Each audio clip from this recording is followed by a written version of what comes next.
Hello everyone, welcome to Young Innovators. In our previous video, we understood communication, its types and techniques. Communication robots are making a good name in recent years, and when we speak about robots, we all know that we need a microcontroller for the robot to function properly or function in a desired way. One of the best way to do this is by integrating an Arduino board into projects and lessons that will be taught. Before we step into Arduino, let us first understand what a microcontroller is.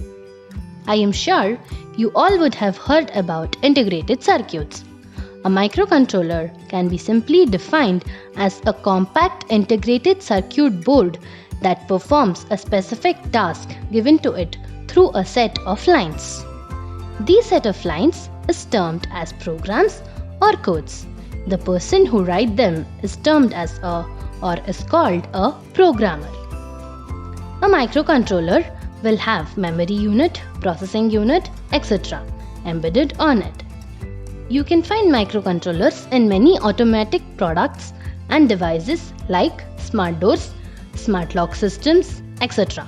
Now coming to Arduino. Arduino is a popular small microcontroller that makes it easy for people to build automated electronic circuits and many more. The concept of prototyping automated circuits was all of big budgets and needed technological expertise until Arduino was introduced.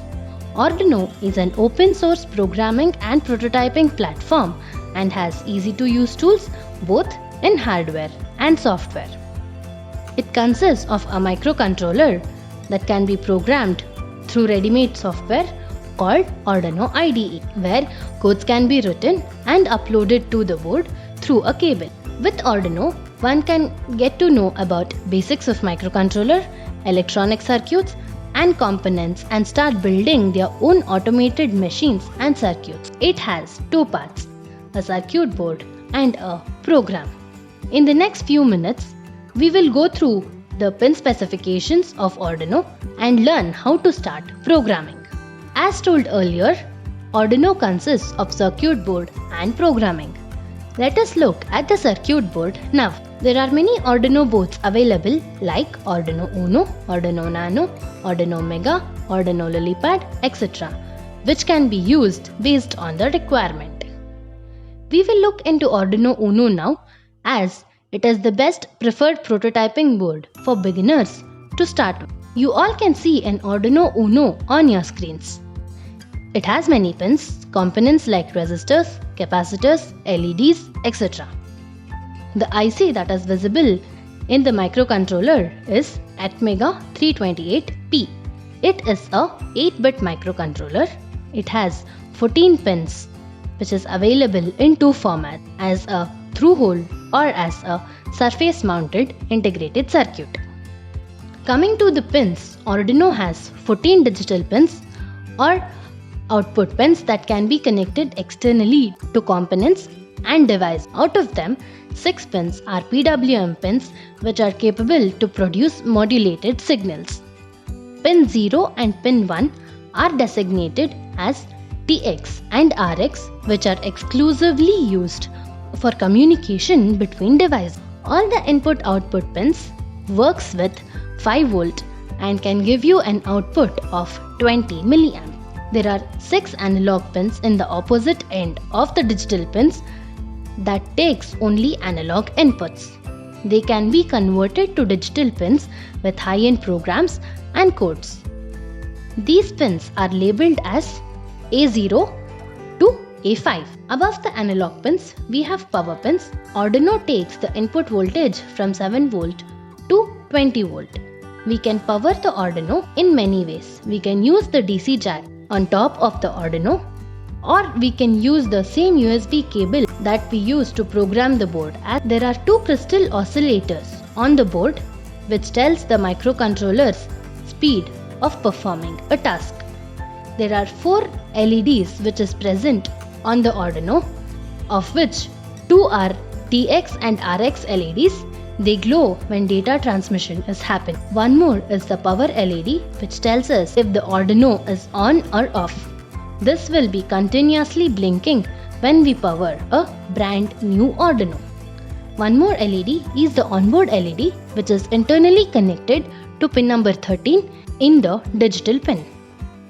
As mentioned before, we are not supposed to give more voltage to Arduino. In case if anything happens and we give more voltage, there are chances for Arduino to get damaged.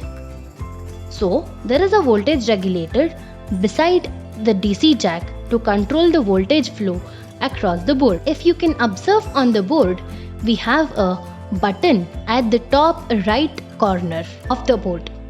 This button is termed as a reset button. That is, if we press this button, the program is interrupted and it starts all over again from the first line. There are a few male pins at the bottom of the Arduino. These are for in-circuit serial programming, which enables microcontroller to be programmed without disconnecting from the circuitry. We learnt about Arduino Uno so far, and I am sure you would have a question with you, right? That is, why only Arduino Uno and not Arduino Mega, Mini or Nano that we could use for programming? The answer for this question is Arduino Uno is inexpensive, it is a cross-platform, it is simple to use with clear programming environment. We can also use the other Arduinos mentioned based on our requirement and our necessity. This was about the Arduino hardware and its parts. In our next video, we shall take up programming the Arduino on Tinkercad. Can you think of a unique application where you can use Arduino? And let us know in the comment section below. Hope you all enjoyed the video. Thank you for watching.